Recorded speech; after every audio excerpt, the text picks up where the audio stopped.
네, 반갑습니다. 2021년 교단총회 참관 활동 기울어진 총회는 응답하라 정책 제안 기자회견을 지금부터 시작하도록 하겠습니다. 현재 현장에는 코로나19로 인해서 방역 수칙을 준수하는 것 가운데 저희들의 또 의견들을 함께 나누고 또 여러분들은 온라인으로 참여하면서 또 질문과 또 앞으로의 이야기들을 함께 나누어 주시면 감사하겠습니다.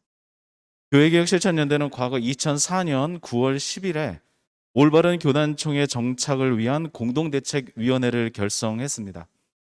그래서 각 교단총회가 생산적인 총회가 되기를 소망하면서 교회의 민주화와 총체적인 개혁이 일어나기를 간절히 바랐죠. 특별히 구조적으로 교단총회 회원권이 박탈된 일반 성도들, 신학생들, 여성, 청년들이 교단총회에 관심을 가지고 어떤 정책들이 만들어지는지, 그리고 어떤 발전 방향이 있는지, 또 어떤 문제점이 있는지 함께 고민하는 일을 과거로부터 해왔습니다. 2004년 당시에 각 교단총회에 바라는 우리의 입장이라고 하는 입장문을 저희들이 냈었는데요. 당시의 내용을 살펴보니까 당시에도 교단총회가 매우 폐쇄적이었고 권위와 권력에 대한 문제가 만연했으며 금권 선거가 판을 치고 총회 조직과 그리고 그 문화가 굉장히 위계적인 문화가 팽배했습니다. 특별히 파벌과 적당주의로 인해서 많은 교회가 고통받는 때이기도 했죠. 당시에도 여성 한수와 함께 교회 내 여성의 지위와 청년의 지위에 대해서 이야기하기도 했습니다. 안타깝게도 약 20여 년이 지난 이 시점에도 여전히 이 문제를 다시 다루어야 하는 현실에 상당히 마음이 아픕니다. 그만큼 교단 총회를 구성하고 또 그 가운데 있어왔던 우리들의 역사가 얼마나 폐쇄적이었으며 얼마나 기득권 중심의 정치였는지 우리가 알 수 있는 것이죠. 오늘 이 정책 제안 기자회견을 통해서 이젠 앞으로 더더욱 건설적이고 더 새롭고 더 개혁적이고 변화가 일어나는 교단 총회가 되기를 간절히 바라는 마음이 큽니다. 먼저 교회개혁실천연대 집행위원장이신 김정태 목사님께서 여는 발언 해주시겠습니다.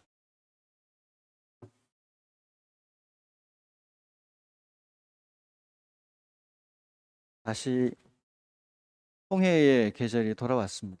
각 교단들이 총회를 열게 되는데 내부에서 개혁이 일어나고 내부에서 변화가 일어나는 것이 참 쉽지 않은 것 같습니다. 어떻게 보면 거의 불가능하다는 생각이 듭니다. 그래서 저희가 이렇게 기자회견을 통해서 총회의 오히려 거꾸로 정책을 제안하는 일을 하게 되었습니다.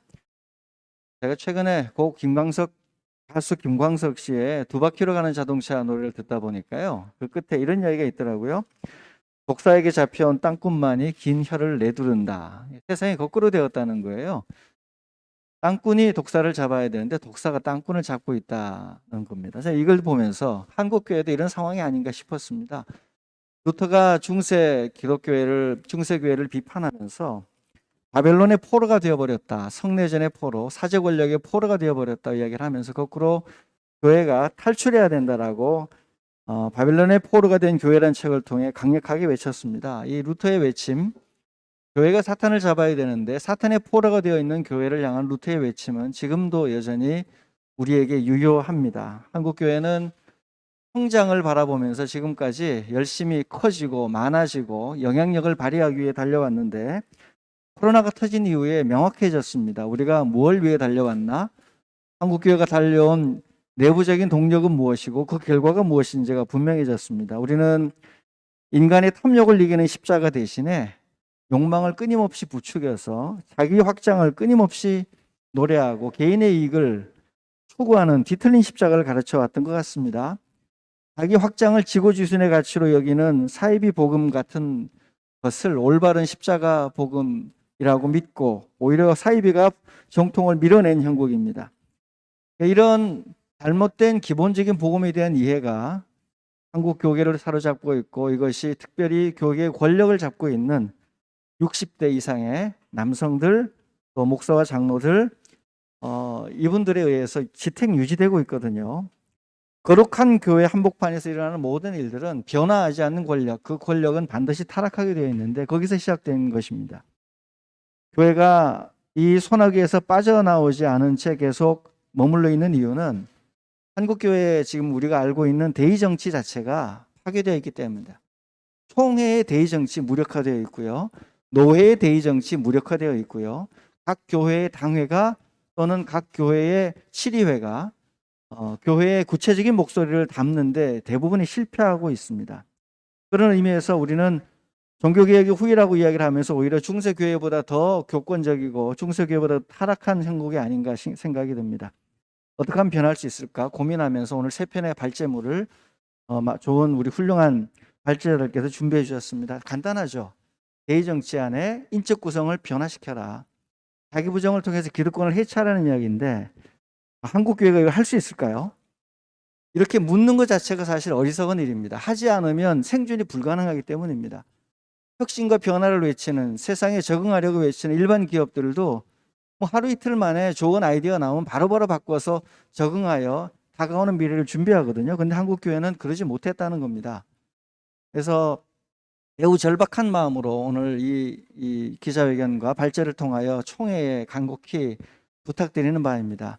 내부에서도 목소리가 간헐적으로 올라오겠지만 이 목소리야말로 내부에서 들리지 않는 목소리입니다. 내부에서 내놓지 못하는 목소리를 일부러 끄집어내어 불편한 자리를 만들어 총회를 향하여 간곡하게 부탁하는 것입니다. 마음만 먹으면 할 수 있는 일들이니까 부디 총회가 이 제안들을 잘 받아들여서 우리 21세기 안에 한국교회의 미래를 좀 열어가는 일에 앞장서 주시기를 바랍니다. 감사합니다. 네, 감사합니다. 근본 교단총회 참관 활동은 기울어진 총회는 응답하라라고 하는 주제로 참관 활동을 전개해 나갈 것입니다. 총회가 60대 남성 목회자로 기울어졌다라고 하는 이야기는 이제 우리가 너무 낯설지 않게 들을 수 있는 이야기입니다. 그렇기 때문에 청년, 여성 그리고 일반 성도 입장에서 총회의 정책을 제안하고 이후 진행과 결과를 살펴보고자 합니다. 특별히 올해는 교회개혁 실천연대뿐만이 아니라 기독교 반성폭력센터 그리고 한국기독교 청년협의회도 함께 합니다. 여러분 현장에 오신 기자님들은 받아보셨을 텐데요. 총 40페이지나 되는 자료집을 발제문을 준비했습니다. 이 가운데 보시면 현행 교단 헌법 혹은 교리와 장정이 가지고 있는 한계를 분석하고 이에 대한 정책적 제안을 저희들이 하려고 합니다. 또한 이것을 단순히 정책 제안에 그치는 것이 아니라 박문대 변호사님을 통해서 법리적 문제도 살펴보고 이로써 우리가 나아가야 할 방향이 얼마나 적법하고 얼마나 올바른지 다시 한번 살펴보고자 합니다. 지금부터 저희들이 발제를 하게 되는데요. 발제는 그렇게 길지 않습니다. 현장 발제는 조금 더 간단하게 저희들이 준비했습니다. 이후에 필요하시다면 연락해 주시면 저희들의 자료집을 함께 공유하고 함께 올바른 정책이 교단 총회에서 채택되고 또 발전적인 결과가 있기를 또 바랍니다. 먼저는 여성에게 동등 대표직을 허하라라고 하는 주제로 기독교 반성폭력센터 박신원 팀장님께서 발제해 주시겠습니다. 네.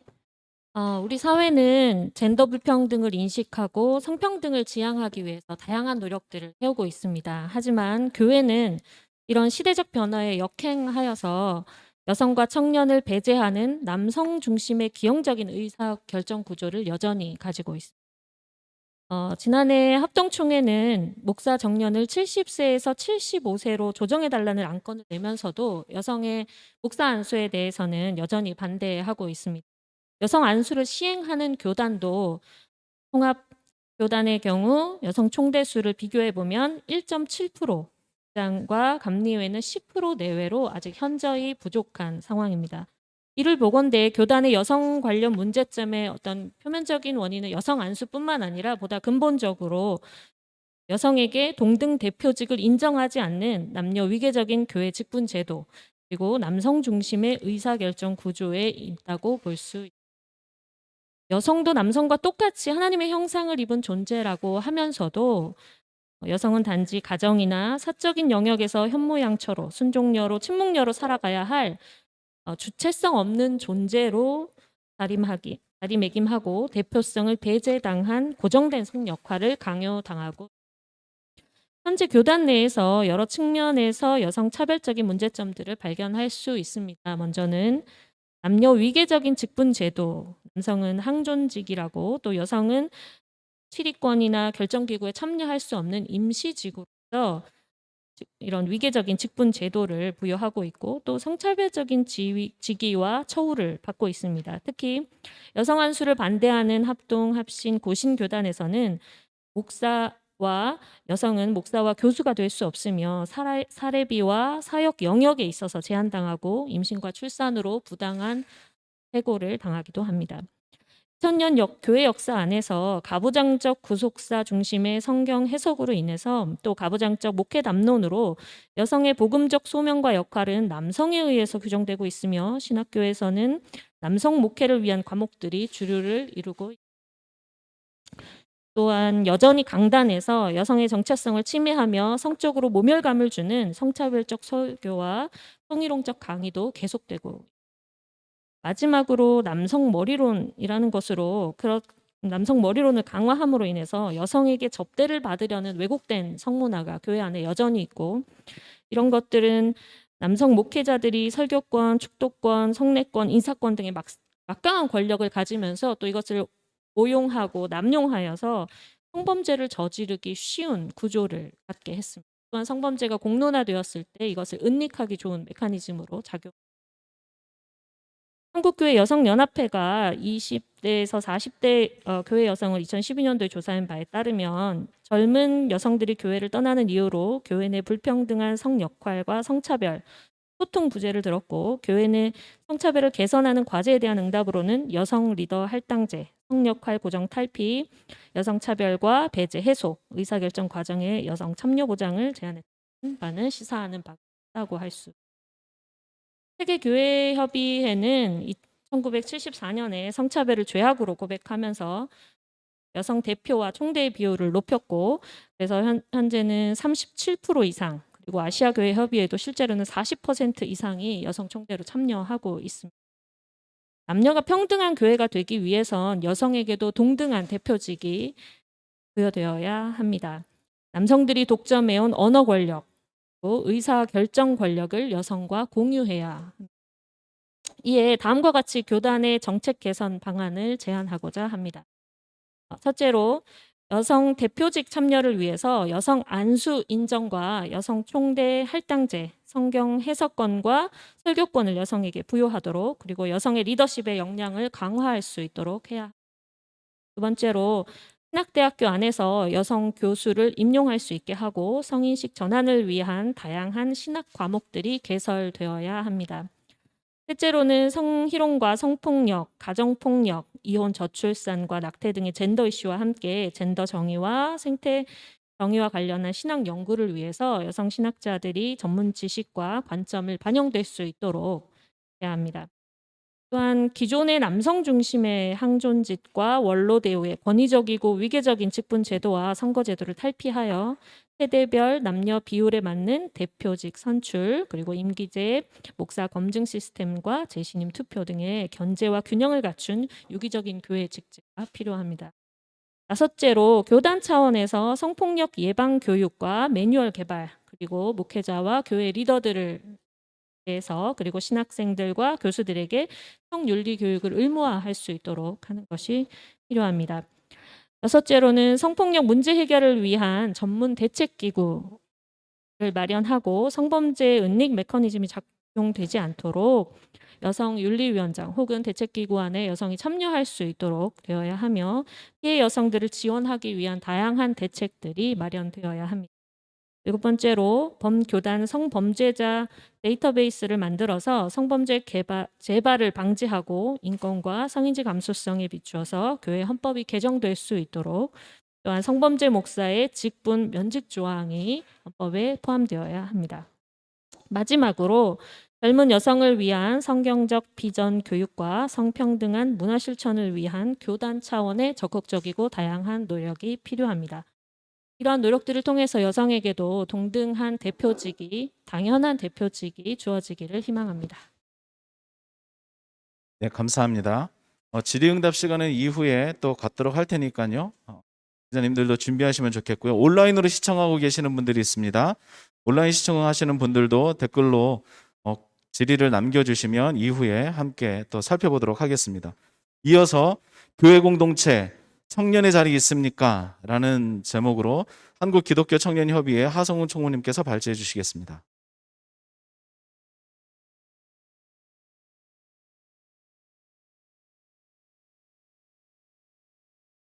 에 가셔서 청년들의 비율, 학생들의 비율을 보면 줄어들고 있다라는 것에 대해서는 모두가 공감하실 거라고 생각을 합니다. 사실 이게 새로운 이야기도 아니고요. 이전부터 계속 있어왔던 이야기인데 교회가 이 문제에 대해서 제대로 마주하지 않고 문제 해결을 위해서 고민하지 않았던 그런 부분들이 있다고 생각을 합니다. 한국교회 기독청년들이 떠나고 있는 다양한 이유들이 있는데 그 이유들을 관통하는 핵심에는 경직된 교회 구조의 문제가 자리 잡고 있다고 말씀드릴 수 있습니다.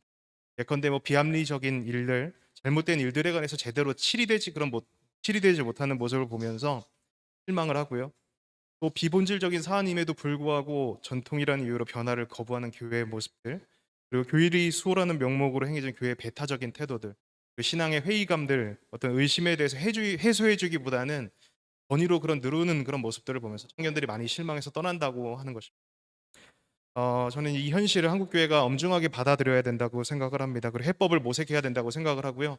개인의 신앙을 고양시키는 차원만이 능사가 아니라 청년들을 기독교회가 왜 품지 못했는지를 제대로 좀 분석하고 성찰해야 된다고 생각을 합니다. 이러한 문제 의식을 바탕으로 한국기독청년협의회는 개방적인 교회 공동체의 전환을 제안하고 싶습니다. 다양한 세대와 성별이 참여하는 그런 교회 안의 의제들에 참여하는 그런 개방적인 구조가 돼야 된다는 것입니다. 여론조사에 따르면 설문조사에 따르면 기독청년의 절반 정도가 교회의 의사결정 구조에 참여하고 싶다라는 그런 조사 결과가 있습니다.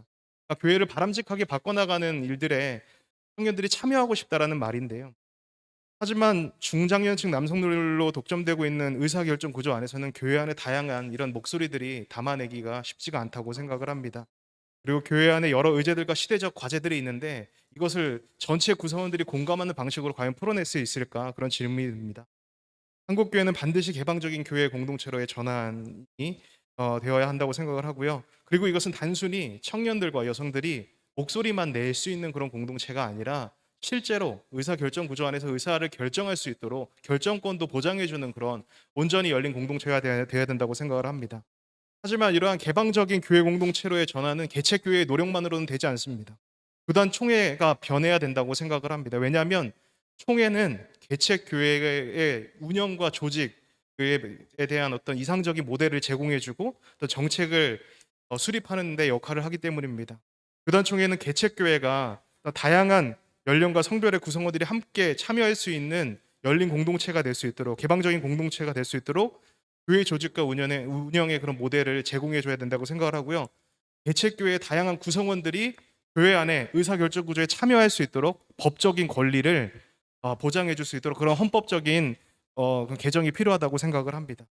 하지만 이런 교단청회가 개혁적인 역할을 하기에는 이미 그 구성이 매우 경직되어 있다고 볼 수 있습니다. 매우 폐쇄적인 상황이죠. 그러니까 예장 통합 같은 경우는 조사에 따르면 작년 105회 총회 때 총대 평균 연령이 62.62세였다고 합니다. 40대 총대는 0.9%고 다 그 이상이었다는 거죠. 감리회 같은 경우는 다소 시간이 지났지만 2015년 총대 평균 나이가 65세였습니다. 그리고 2018년 행정총회 때는 50대 미만 총대가 8%였고 20대 30대는 0.2%였습니다. 한 명입니다. 한 명. 감리교 성도들 중에 6.7%가 20대 30대 청년들인데 총대는 0.2%. 그러니까 매우 비합리한 수치라고 말씀드리고 한국 기독교 장로회는 공식화된 통계 자료는 없지만 자문을 구해보니까 104회 총회 때 30대 여성 목사가 여성 할당제로 들어온 게 유일한 40대 미만이었다고 합니다. 그러니까 교단 총회는 이처럼 굉장히 노령화되어 있죠. 중장년 남성들이 독점하고 있죠. 청년들의 참여는 거의 전무한 상황이라고 말씀드릴 수 있습니다. 그러니까 청년들은 그렇다 치더라도 40대조차도 굉장히 적은 참여가 이루어지고 있다는 것은 큰 문제가 아닐 수가 없습니다. 이러한 상황이 지속되면 교단 총회에서 이렇게 노령화된 총회에서 결정되는 정책들은 교회를 더욱더 경직되게 만들 거라고 생각을 하고요. 한국교회 안에 있는 여러 가지 의제들을 과연 전체 구성원들이 공감하는 방식으로 풀어낼 수 있을까 의심이 듭니다. 그러면 교단 헌법이 청년들의 교단 의사결정 구조에 참여를 어떤 방식으로 보장하고 있는지 말씀드리겠습니다. 한국 기독교 장로회 같은 경우는 총회 정회원 목사와 장로를 1인으로 명시하고 있기 때문에 청년이 장로가 되지 않는 이상의 총회에 참석할 수 없습니다. 하지만 30대, 40대가 거의 장로가 되기가 쉽지가 않은 상황이죠. 그래서 총대 파송하기가 굉장히 어렵습니다. 대신 이 총회에서는 청년회 회장을 언권위원으로 초대를 하고 있습니다. 투표권은 안 주고 말만 할 수 있는 총회 회원으로서 전국연합회 청년회 회장 한 명만을 초대하고 있습니다. 유일하게 참석할 수 있는 가능성이죠. 근데 그마저도 투표는 할 수 없고 말만 할 수 있다는 겁니다.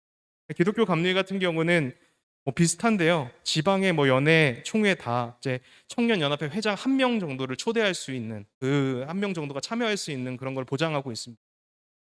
감리교 같은 경우는 또 실행부 위원회가 있는데, 실행부 위원회도 이렇게 청년들의 참여를 보장하고는 있지만 역시 청년 회장 한 명이고요. 그마저도 지방회는 실행부 위원회 청년 회장의 참여를 보장하고 있지 않아서 이번 총회 때 반드시 실행부 위원회에 청년 회장이 들어갈 수 있도록 그런 법안을 마련하려고 노력하고 있습니다.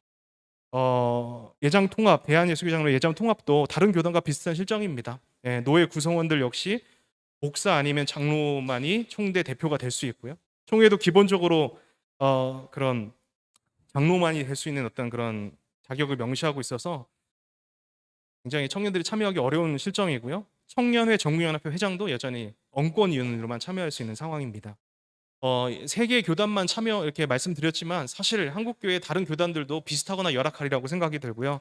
총회 구성원들 대부분은 중장년 남성 장로들로 이루어졌고, 결국 청년들이 참여할 수 있는 방법은 청년 장로가 되거나 청년 대표가 되어서 유일하게 한 명이 주어지는 언권위원으로 참여하는 건데, 정말 좀 안타깝다고 말씀드릴 수 있습니다. 교단 헌법 자체가 이렇게 경직되고 폐쇄적인 의사결정 구조를 산출해내고, 이러한 경직되고 폐쇄적인 의사결정 구조가 교단 헌법의 개정을 막아서고 있는 이 악순환의 현실에서 어떤 방법이 있을지 고민이 들지 않을 수 없습니다. 그럼에도 불구하고 저희가 좀 희망을 가지고 한국교회가 다양한 구성원들이 참여하는 그런 개방적인 공동체가 될 수 있도록 다음의 사안을 제안하고 싶습니다. 교단 총회는 다양한 세대가 총회에 참석할 수 있도록 세대별 총대 쿼터제를 반드시 개발해서 통과시키길 바랍니다. 그리고 총회 대표의 장로만이 아니라 다른 직분의 평신도들도 참여할 수 있는 헌법 개정이 이루어져야 된다고 생각을 합니다. 그리고 전국 청년회 대표만이 아니라 지방의 노회 청년회 대표에게도 전국 총회에 참여할 수 있도록 해서 좀 다양한 청년들, 더 많은 청년들이 참여할 수 있도록 헌법을 보장해 주시기 바랍니다. 그리고 청년 총대에게 언권위원이 아니라 투표권을 가질 수 있는, 그런 적극적인 투표권을 가질 수 있는 총대로 인정되도록 헌법을 개정해 주시기 바랍니다. 네, 이상입니다. 네, 감사합니다. 교단총회에서 청년과 다음 세대를 위한 정책을 만들고 또 방향성을 제시하고 있는데요.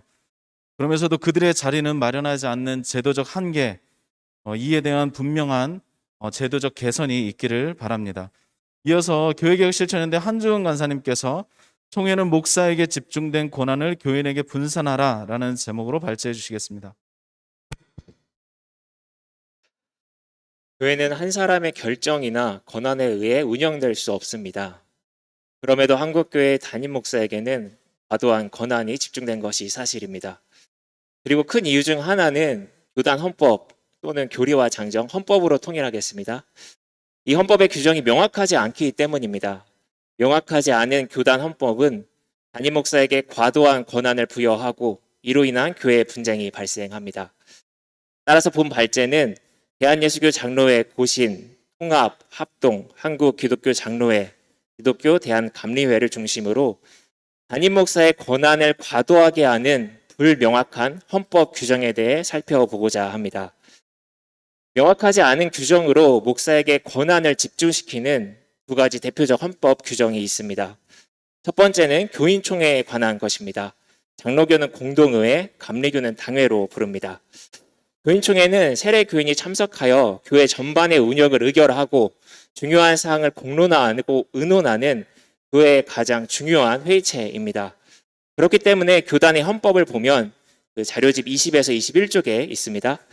교인의 3분의 1 이상이 교인총회를 청원할 수 있고, 이 청원에 당회장 혹은 담임자, 당회의장은 교인총회를 소집한다라고 규정하고 있습니다.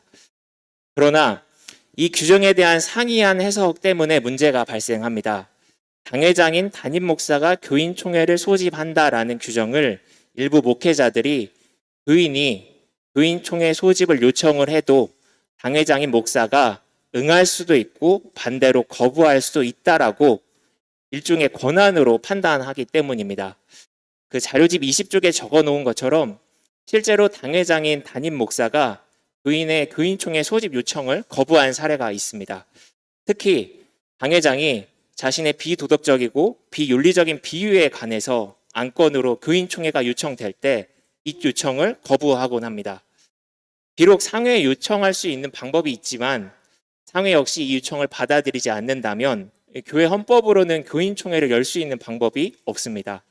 사회법정으로 해결해야 되는데 그럴 경우에는 분쟁의 골이 굉장히 깊어집니다. 목사의 권한을 과도하게 하는 불분명한 헌법 규정 두 번째는 이 목사 사임에 관한 규정입니다. 자료집 22쪽 바로 2번부터 참고하시면 됩니다.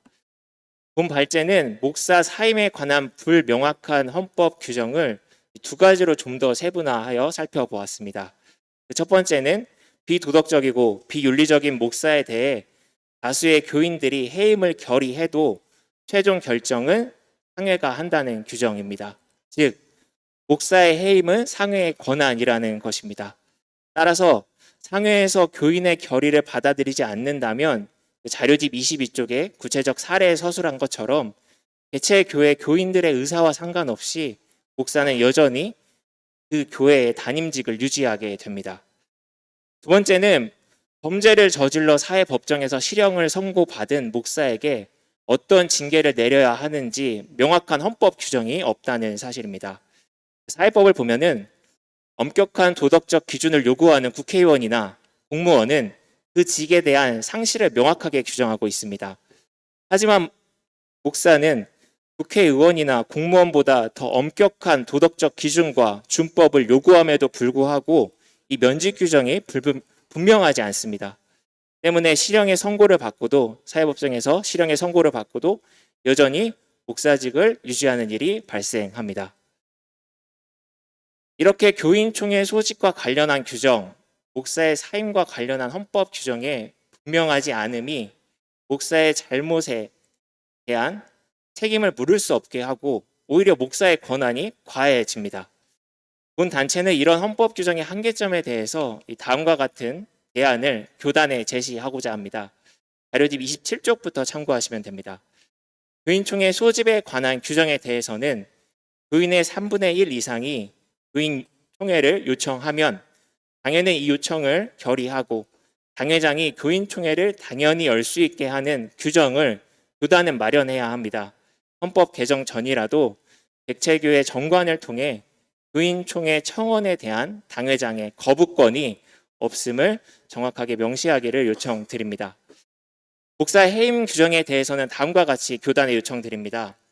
목사의 비도덕적이고 비윤리적인 일이 발각되어 교인의 3분의 2 이상이 교인총회를 통해 해임을 결의한다면 상회는 이 결정을 수용하고 적법한 징계 절차를 시행해야 합니다. 이를 위해 교단은 관련된 헌법 규정을 보완하고 또 잘 지켜지도록 감독해야 합니다.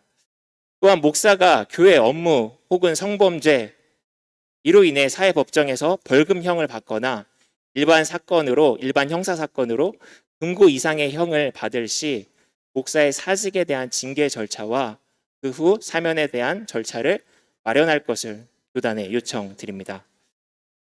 목사에게 집중된 권한이 적정하게 교인에게 분산하기 위해서는 헌법 규정의 수정과 보완이 시급합니다. 교단의 적극적인 움직임을 요청드리며 발제를 마치도록 하겠습니다. 네, 감사합니다. 한국 사회 전반에 있어서 매우 높은 민주의식과 또 주체의식 가운데서 여성, 청년, 그리고 소외된 자가 없는 사회를 만들고자 애쓰고 있습니다. 이 가운데 한국 교회가 적절히 반응하지 못하고 있는 것이 매우 안타깝기만 합니다. 이어서 발제에 대한 법률적 의견에 대해서 법무법인 서교회 강문대 변호사님께서 첨언해 주시겠습니다.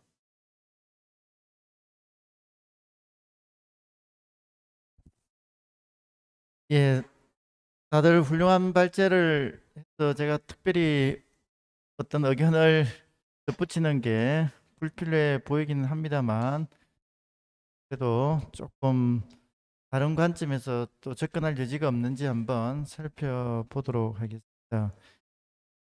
발제 요지는 제가 굳이 다시 정리할 필요는 없을 것 같고요. 일단 여성에게 동등 대표직을 하라 하는 부분에 대해서는 제가 조금 더 이견을 표할 부분이 없습니다. 전적으로 동의하고 이제 교회 내에서 어, 가장 시급하게 해결해야 될 문제가 여성의 소외와 배제 문제가 아닌가 생각이 듭니다. 이걸 정당화시키는 신학적 어떤 가르침이나 이런 것들을 말씀하시는 분도 있는데 제가 볼 때는 좀 그 자체가 좀 잘못된 것이 아닌가 생각이 됩니다. 저는 통합교단을 다녔었는데요. 초반에 여성분들이 많이 이제 전도사님이 우리 교회 대표를 하고 있는 그런 교회였는데 제가 대학을 다니고 활동한 한동안은 이제 목사 안수가 허용이 안 돼서 전도사님이 이제 교회를 인도하시고 그 세례식이나 이런 걸 못해서 뭐 표현을 어떻게 해야 될지 모르겠습니다. 옆에 있는 목사님을 옆교회 목사님을 모시고 와서 임시로 이제 세례식도 하고 이렇게 했는데 이제 다행히 그게 됐죠. 근데 아직도 지금 여성 안수가 허용 안 되는 교단이 많이 있다고 지금 듣고 있고 대부분이 또 안 되고 있죠. 그래서 지금 여성 안수가 허용되지 않는 교단에서 여성 안수를 허용하는 것이 가장 시급한 문제가 아닌가 생각이 들고요. 안수를 허용하고 있는 교회에서는 우리 발주자께서 적절하게 말씀하신 총대 여성할당제, 노예와 당의 여성할당제, 유기적 여성 교육자 설교 시간 보장, 남성 교육자들의 성희롱 성범죄 교육 의무화 이런 것들을 좀 적극적으로 우선적으로 시행해 볼 필요가 있다고 생각합니다. 근데 이런 조치들은 지금 사회적으로는 뭐 정도의 차이는 있지만 기업이든 공적 기관이든 다 개별 법령들을 통해서 어느 정도 다 시행을 하고 있습니다. 이제 단지 언론에서 잘 안 되고 있다라고 최근에 나오는 거는 법령 규정이 있는데도 제대로 안 되고 있다라고 지금 체근을 하고 있는 것이지 법령 규정이 잘못됐다거나 법령 규정이 미비하다거나 이런 지적은 잘 아닙니다. 근데 우리는 지금 교회에서는 지금 아직 그에 대한 근거 규정도 지금 제대로 마련해 놓고 있지 않은 상황인데 이런 조치들을 시행할 수 있는 근거 규정들을 급하게 마련해 필요성이 있다고 생각을 합니다. 교회 공동체 청년의 자리 있습니까? 이 발제에 대해서도 뭐 특별히 덧붙일 말씀은 없는 것 같습니다. 여기에 대해서도 법률적으로 문제가 된다고 말할 부분도 없는 것 같고요. 여기에 대해서도 지금 우리 법률로 이 여성 부분에 비해서는 법률들이 아직 정비가 제대로 안 되고 있습니다만은 이제 여러 법률들이 지금 만들어지고 있습니다. 청년기본법, 청년고용촉진특별법 이런 것들을 통해서 청년 세대에 일정한 지위를 보장하는 문제가 많이 되고 있고 사실 정치권에서는 청년 세대의 어떤 요구에 부응하기 위해서 상당한 노력을 많이 하고 있지 않습니까? 근데 그거는 자기들의 존립을 위해서라도 자기들이 이제 교체를 하기 위해서라도 그렇게 하고 있는데 교회에서는 그런 흐름이 전혀 안 보이고 있는 것이 대단히 좀 안타깝고 아쉽습니다. 제가 볼 때 70년대, 80년대 교회 저희들 다닌 세대를 보면 교회가 사실은 문화의 온상이었고 혁신의 토대가 되었던 것인데 지금은 그런 분위기와 방향성이 조금 약화된 것이 대단히 안타깝게 생각을 합니다. 어쨌든 교회 공동체 제안하신 그 내용 중에서도 그 교단 헌법상으로도 문제 삼을 내용은 전혀 없다고 생각을 합니다. 마지막으로 목사에게 집중된 권한을 교인에게 분산하라는 문제에 대해서는 조금 세밀하게 살펴볼 점들이 있어서 제가 간단하게 좀 말씀을 드리도록 하겠습니다. 먼저 총회 소집 요청 규정에 대한 내용이 있고 목사 사임에 관한 내용이 있는데요. 지금 총회 소집 요청 규정에 대해서는 문제점으로 지정하신 게 교인들의 청원이 있어도 당의 결의와 당회장의 소집이 있어야만 공동의회가 개최될 수 있는 것처럼 이해가 되고 있고 그래서 대안으로 청원들이 있으면 소집 없이도 공동회의가 개최될 수 있어야 한다라고 하는 대안을 제시해 주셨고 목사 사임에 대해서는 지금 개별 교회에서 목사 사임 사직 면제를 결정할 수 없고 노회 총회에서만 결정할 수 있는데 있다는 점하고 사회법정에서 유죄 판결을 받은 경우에도 건증 여부와 건증의 수준이 불분명하다 이렇게 제안을 해주셨고 지적을 하신 다음에 대안으로 이제 교인총회에서 목사 3분의 2 이상이 목사 해임을 원하면 상회가 이 결정을 수용해야 된다라는 거. 또 목사가 교회 업무나 성범죄로 사회법정에서 벌금을 받거나 금고 이상의 형을 받을 경우 그 상회가 이제 목사의 사직에 대한 절차를 마련해야 된다 이렇게 이제 정리를 해주셨습니다. 하나씩 살펴보면 일단 교인총회 소집과 관련해서는 뭐 저도 전적으로 동의합니다. 교인들이 교인총회를 원했다고 하면 이제 교인총회가 반드시 개최되도록 그렇게 규정이 되어야 되겠죠. 지금 발제문에도 나와 있는데 우리 상법과 민법에도 그런 취지로 규정이 되어 있습니다. 그리고 우리 교단 헌법 중에서도 기장 헌법에는 그 점을 명시를 하고 있습니다.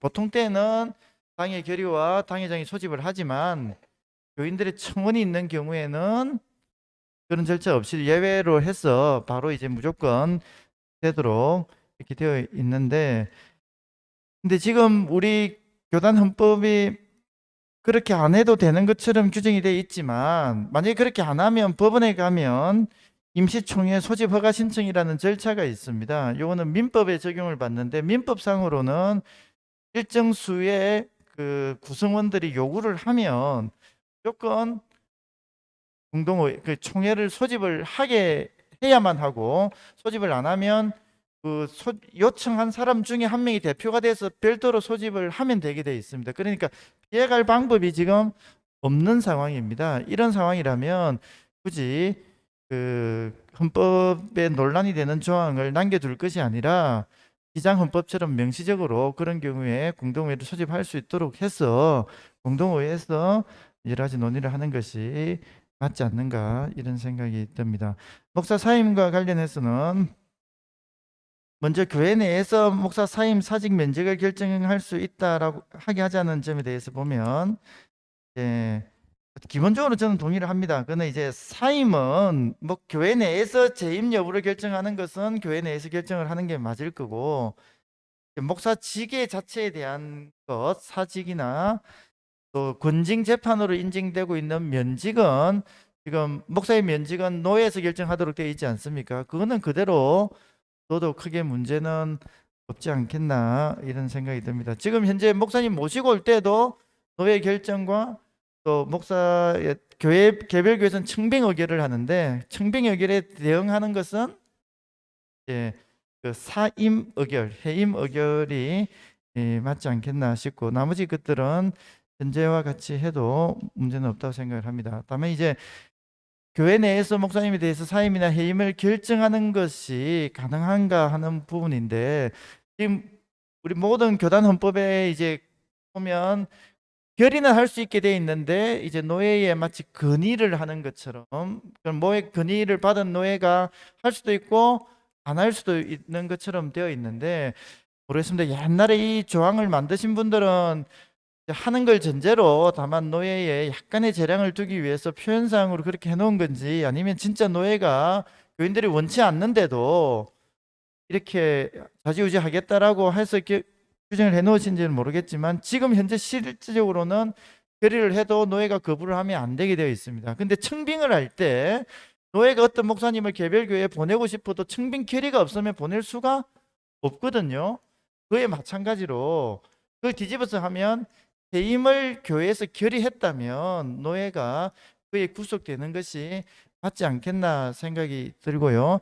그래서 현행 규정으로도 운영을 잘 하시면 별 문제는 없는데 만약에 계속 건의를 받고 노예가 좌지우지하겠다라고 한다면 정관으로 별도 규정을 만들던 교단 헌법을 개정을 해서 그에 구속되도록 하는 전제를 만드는 것이 필요하지 않겠나 그런 생각이 듭니다. 그리고 유죄 판결을 선고받을 때 목사님 박탈하는 거 이거는 참 사회적으로 정말 문제가 되어서 유죄 판결을 받았는데도 목사를 유지하고 또 설교를 하고 하는 것이 좀 정서적으로도 신앙적으로 용납이 안 돼서 우리 이런 말씀을 하시는 것 같은데 이거는 지당하긴 합니다만은 또 조금 면밀히 볼 필요도 있습니다.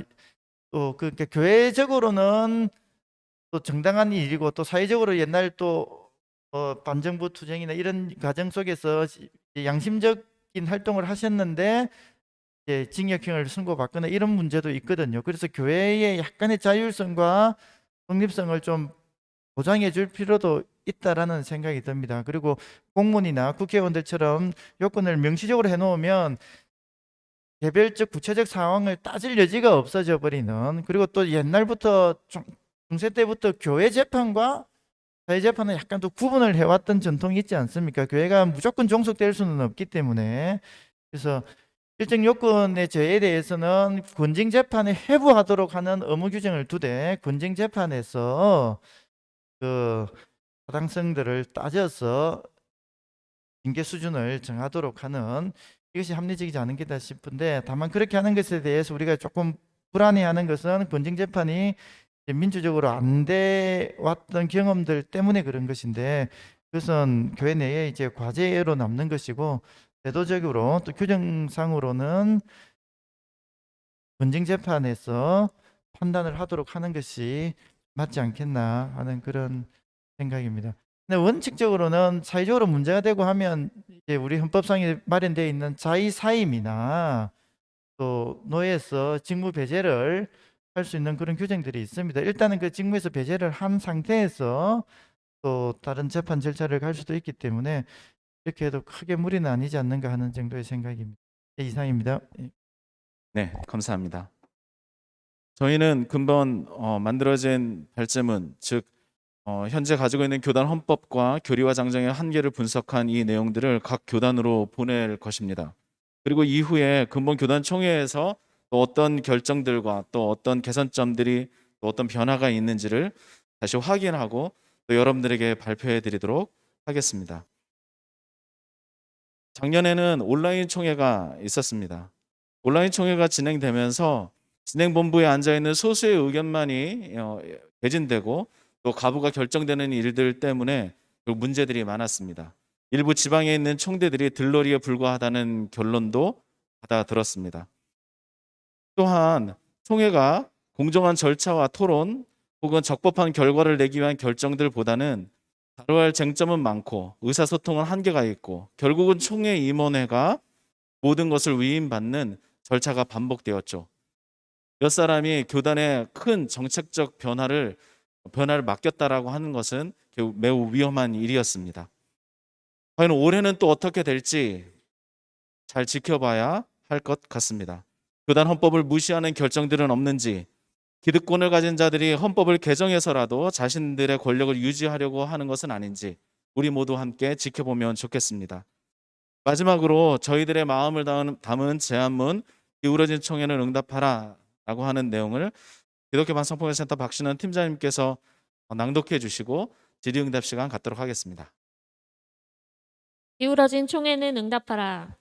한국 교회의 위기라는 말이 낯설지 않다. 안으로는 교인의 감소와 고령화, 배제와 혐오의 지배적 문화, 소통과 연대가 무너진 모습이, 밖으로는 사회적 영성의 상실과 목사의 윤리적 신뢰가 추락하는 일들이 벌어졌으며, 한국 사회는 무관심을 넘어 냉소와 멸시로 교회를 바라보고 있다. 이러한 때에 우리는 교회의 최고 치리회의자 의사결정기구인 교단총회가 그 위상과 책임을 다하고 있는지 묻지 않을 수 있다.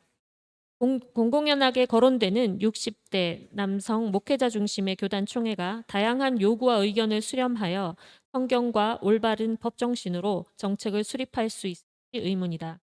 폐쇄적인 교단총회의 원로원화, 특정 계층만을 옹호하는 사사화, 권력화의 문제는 어제 오늘만의 문제가 아니다. 더 큰 문제는 교회의 위기를 극복하기 위해 내놓은 정책과 선언이 배제와 혐오로 가득 차 있다는 것이다. 사자와 약자를 뜯어내는 방식으로 자신의 지위를 지키려는 어리석은 결정에 비통한 마음을 숨길 수 없다. 자신의 지위는 적극적으로 보호하면서도 성도의 권리는 보호하지 않는 총회가 어찌 한국 교회의 다음을 책임질 수 있겠는가? 교단 총회는 실망하고 분노한 교인들의 목소리와 행동에 귀와 눈을 열어야 한다. 또한 세대별, 성별, 직분별 다양한 의견이 개진될 수 있도록 제도를 개선해야 한다. 이로써 한국 교회의 위기를 정확하게 파악하고 창의적인 정책을 마련함으로써 추락한 한국 교회의 신뢰가 회복할 수 있는 새로운 길을 찾아 나서야 할 것이다. 이를 위해 우리는 다음과 같이 교단 총회에 요청한다. 첫째, 여성에게 동등 대표직을 허하라.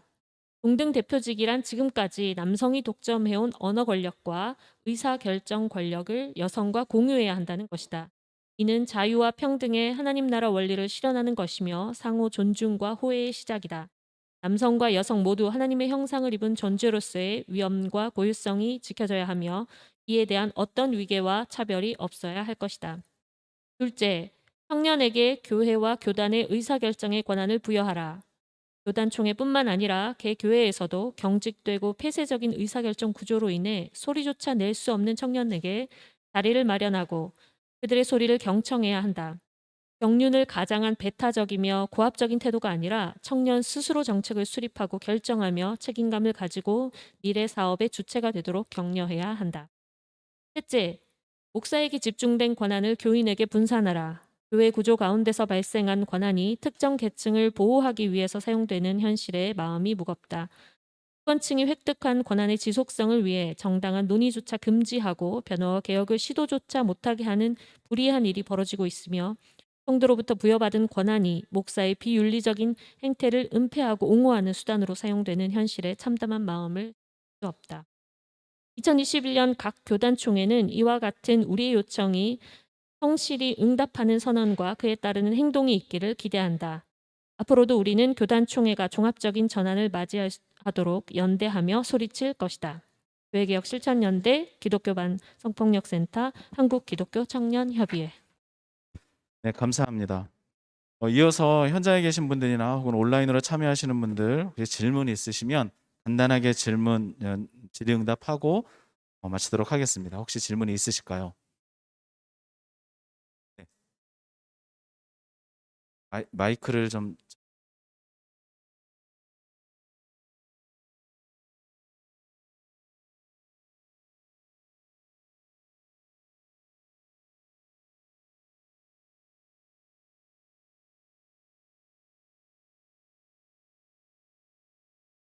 예, 가스펠트대 이신성입니다. 강우숙 대표님 그 발제 잘 들었는데요.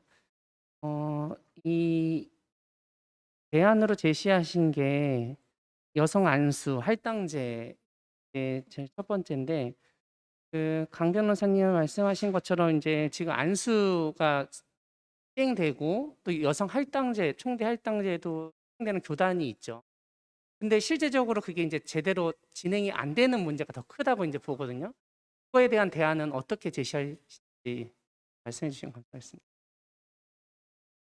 저희가 오늘 강호숙 대표님께서 개인적인 사정으로 불참해서 제가 대리 발제하였는데요. 사실은 여성 할당제를 결정했음에도 불구하고 그것들이 제대로 지켜지지 않고 있는 현실이고 또한 뭐 여성 안수가 되지 않는 교단에서는 말할 것도 저희가 8가지 제안을 했는데 이것들이 각각으로 따로따로 존재하는 게 아니라 저는 하나로 다 통합된다고 여성 할당제를 시행하자라는 선언과 약속만 중요한 것이 아니라 그거를 실행하려는 의지 그리고 그것을 실제로 실행하려는 구체적인 행동이 같이 수반되어야 된다고 생각하는 그러기 위해서는 얼마나 우리가 가지고 있는 교회 조직과 문화가 얼마나 차별적인가에 대한 인식이 필요하고 또 그 인식을 바꿔가기 위해서는 다양한 교육들 또 실제로 참여하는 기회들이 주어지는 것이 필요하기 때문에 여성 할당제를 시행하자라는 선언과 함께 그것들을 실행하려는 분들의 의지가 선행될 수 있도록 또 그분들이 가지고 있는 인식들이 전환될 수 있도록 다양한 교육들 것들이 함께 실행되어야